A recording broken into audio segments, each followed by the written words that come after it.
আসসালামু আলাইকুম। সুন্দর একটি দিন আজকে। রোদের তাপটা আজকে খুব মিষ্টি। 2 দিন আগেও খুব গরম ছিল লন্ডনে, তবে এখন রোদ বাট এত গরম লাগে না। তাপমাত্রা কমে গিয়েছে আর দেখতেও খুব সুন্দর লাগে এই রোদটা। আকাশের রংটা ভালোবাসার রঙের মতো টকটকে নীল, আর দূরে সাদা মেঘও দেখা যায়। ডাল ভিজিয়েছি, লাউ শাকের বড়া বানাবো।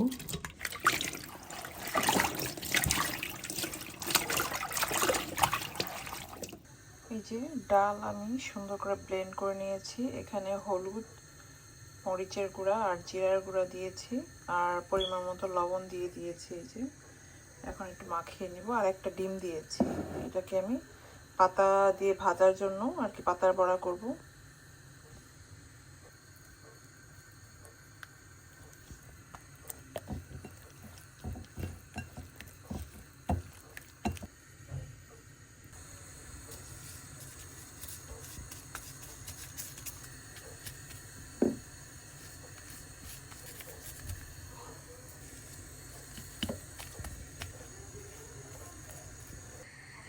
সবগুলো পাতার বড়া বানিয়ে ফেলেছি, আর এদিকে কয়েকটি বড়া বানাবো, তাই কিছু ডাল মাখিয়ে রাখছি।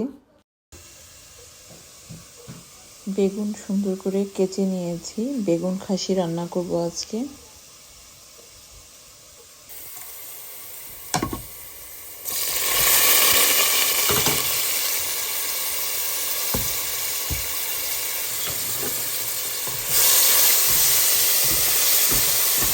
এখানে আমি পরিমাণ মতো হলুদ, মরিচ আর জিরার গুঁড়া দিয়েছি, আর পেঁয়াজ বাটা।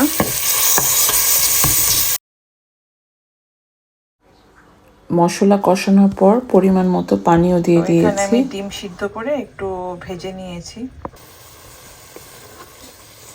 বেগুনগুলো মশলার মধ্যে দিয়ে কষিয়ে নিচ্ছি। এই বেগুন খাসির তরকারিটা আমি প্রথম আমার শ্বশুরবাড়িতে খেয়েছিলাম, যেহেতু তারা টাঙ্গাইলের। আর বেগুন খাসির তরকারিটার কথা শুনলে অনেকে মনে করে যে এটা খাসির মাংস দিয়ে, যে কোনো মাংস দিয়ে হয়তো রান্না করা হয়। আসলে না, এটা ডিম দিয়ে রান্না করা হয়। এই তরকারির মধ্যে আমি একটু এলাচ, দারুচিনি, তেজপাতাও দিয়েছি।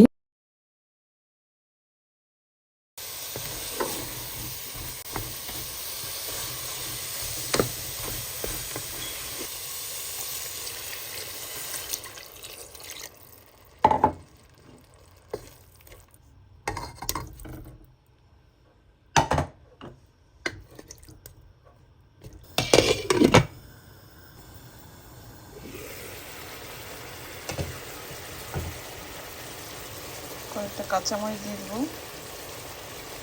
আর দিব একটু ধনিয়া পাতা। একটু নেড়ে দিব।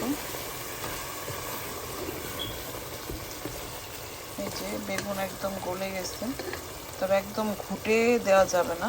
এই যে এই অবস্থা।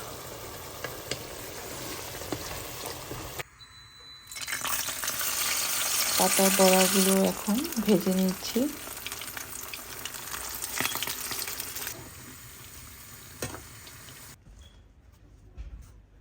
গাছের কাঁচামরিচ দিয়ে আজকে ভাত খাবো।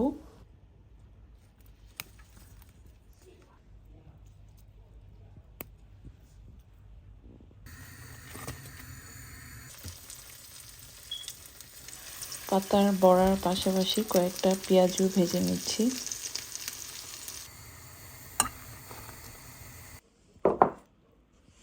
গরম ভাত দিয়ে এই পাতার বড়াটা কিন্তু অসাধারণ লাগে। আপনারাও একবার ট্রাই করে দেখবেন।